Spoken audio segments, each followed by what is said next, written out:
Good morning, welcome to my YouTube channel. ನಾನು ನಿಮ್ಮ ಪ್ರೀತಿಯ ಶೀಲಾ ರೆಡ್ಡಿ. ಜೀವನಕ್ಕೆ ಪ್ರೀತಿ ಪ್ರಯಾಣ. ನವರಾತ್ರಿ 3ನೇ ದಿನ ಆಗಿರೋದ್ರಿಂದ ನೇವಿ ಬ್ಲೂ ಡ್ರೆಸ್ ಹಾಕಿದ್ದೀನಿ, ಬ್ಯಾಂಗಲ್ಸ್ ಕೂಡ ಅಷ್ಟೇ.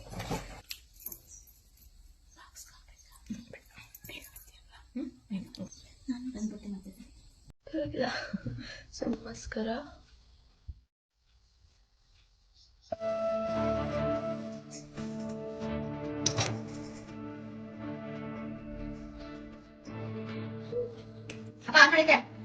ಒಂದ್ ಕಡೆ ಪಕ್ಷಿಗಳ ಸೌಂಡು, ನವಿಲ್ ಸೌಂಡು, ಹಸು ಸೌಂಡು, ನಾನು ನಡೆಯೋ ಸೌಂಡು. ಹೋಗಕ್ಕೂ ಮುಂಚೆ ನನ್ನ ಫ್ರೆಂಡಿಗೆ ಕಾಲ್ ಮಾಡಿದೆ, ಅವಳು ಬರ್ತೀನಿ ಅಂತ. ಸೊ ಅವಳಿಗಾಗಿ 10 ನಿಮಿಷ ವೆಯ್ಟ್ ಮಾಡಿದೆ. ನಾನು ಬಂದಿದ್ದು ಮಲ್ಲೇಶ್ವರಮಲ್ಲಿರುವಂತ ಸರ್ಕಲ್ ಮಾರಮ್ಮ ದೇವಸ್ಥಾನಕ್ಕೆ. ಅದ ಕೂಡ ಇರುತ್ತೆ. ನಮ್ಮಿಬ್ಬರನ್ನ ಒಂದ್ ಮಾಡಕ್ಕೆ ಮಳೆ ಕೂಡ ಇಷ್ಟ ಪಡ್ತೈತೆ, ಆದ್ರೆ ಅವ್ರ ಸರ್ ಮಾತ್ರ ಇಷ್ಟ ಪಡ್ತಿಲ್ಲ. ಪರ್ಮಿಷನ್ ಕೊಟ್ಟಿಲ್ಲ ಅವ್ರಿಗೆ ರಜಕ್ಕೆ.